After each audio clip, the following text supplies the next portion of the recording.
Starting off in our number 10 spot, we have Ring Avulsion. Alright, if you're a Jimmy Fallon fan, you might remember a few years ago when he took a couple weeks break from the show, and when he came back, he clearly had a hand injury, which he explained was of course the reason for his absence. What had happened is that Jimmy experienced ring avulsion. This horrible thing is an injury that occurs when you're wearing a ring on your finger and it catches on something or somehow creates so much pressure that it severely damages the soft tissue on your finger. And what I mean by severely damages is that it can basically like almost take your finger off without really taking it off, if you know what I mean. Or it can like deglove it, where it's basically like skinned. Either way, it's absolutely terrible. And while Jimmy turned it into a great story, it's definitely not a pretty sight, and a Google search could bring about some pretty gruesome image results. In our number 9 spot today, we have pressure cooker backpacks. This one is gonna be pretty self-explanatory, but someone learned the hard way that the combination of Googling the words pressure cooker bombs and then backpacks is one that no one should dare. In 2013, a Suffolk County man Googled these things and the police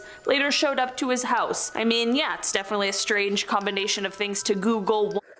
Don't type this thing into Google. You will get the same results. Like, yeah, just because of your curiosity.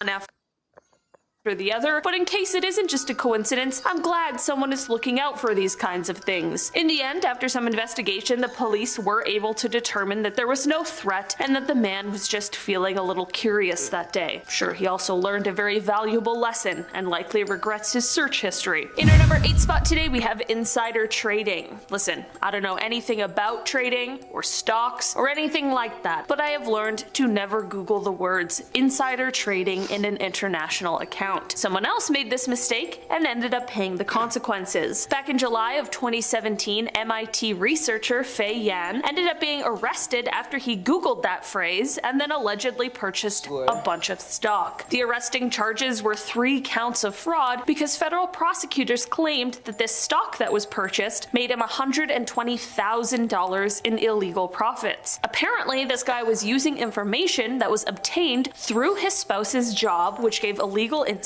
into certain trading options in order to make these trades, but not before Googling how to avoid law enforcement while doing it, and a bunch of other things that created quite a clear timeline for authorities during the investigation. I guess this search is okay should you not be planning to follow through on the illegal insider trading, but it's probably best just not to Google it at all, just to be as safe as possible. You don't want the police showing up at your door like the other guy. In our number 7 spot today, we have the FDA Defect Levels Handbook. Each year, the Food and Drug Administration, the FDA, they release a report that details something that, honestly, I want to remain blissfully ignorant about. This report details what the maximum levels of different horrible things are that are legally allowed to be in the food that we all eat. What I mean by horrible things is stuff like rodent hairs, maggots, you know, stuff you really don't want in your food at all, because what in the actual world? That's horrible. For your own sanity, this is a good search to stay away from, but if you're one of the people who is just way too curious to stay away from it, just remember that I tried to warn.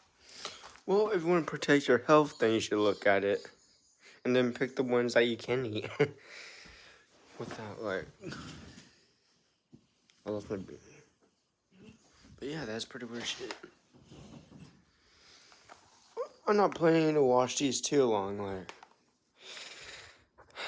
You. I mean, personally, I don't want to know how many bugs are allowed to be in my food. I just don't think I could handle it, okay? In our number 6 spot today, we have crocodile. This is the nickname that is used to describe desomorphine, which is a morphine derivative that has some extremely strong effects. This illicit substance, unfortunately, has found its way into the lives of those battling addiction, and it has absolutely wreaked havoc, and the results of its usage are truly terrifying. Unfortunately, much of the production of this substance is illegal, which only leads to an increase in the negative impact it has on the users. The side effects of it often are due to certain toxic substances, which does what is referred to as cooking the skin. Definitely sounds completely horrible. It can also lead to large-scale tissue infection or even damage in the area where it was administered. In fact, the effects of this substance are so bad that many refer to it as the flesh-eating drug. It's safe to say this is definitely definitely something that no one should do, and probably just don't Google it either. In our number 5 spot today, we have the Grizzly tapes. Okay, you should never Google this because these videos should never be watched because this is something that should have never even been recorded. These tapes were the last thing left by Timothy Treadwell and his girlfriend. Timothy Treadwell was known as the Grizzly Man. He spent 13 years of his life going in and out of living with bears, which for the most part sounds like the most terrifying thing you could imagine, but for him, he wanted to show the world that you could live with bears and that they were not an animal to be feared. Well, even though he was able to spend over a decade in their presence, it's this living situation that would eventually lead to his death. Timothy was making a documentary about bears, so naturally he was spending quite a bit of time with them as he filmed. One day, while he was with a grizzly and filming for the doc alongside his girlfriend who was there to help him with the movie, the bear that they were interacting with ended up turning angry, frightened, or something happened that changed its behavior because it went on to kill both members of the couple as the camera rolled on. It's horrible. You can't see too much of what is happening, but you sure can hear it all, which is definitely bad enough. In our number 4 spot today, we have a jigger. When I hear this word, my mind goes to the bartending tool. It's like a shot measurer, okay? After I finish up my work here, I go to work at a restaurant. I see these things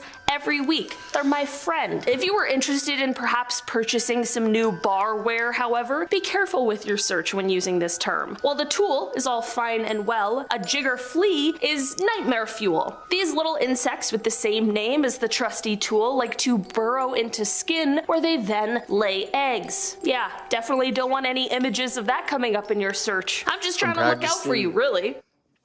I'm practicing my smile today because like got a new hoodie. I might get to go to Seattle, so yeah. I'm gonna take some pictures for the thing to show you guys in the video. So alright. Gonna end it here, so peace out.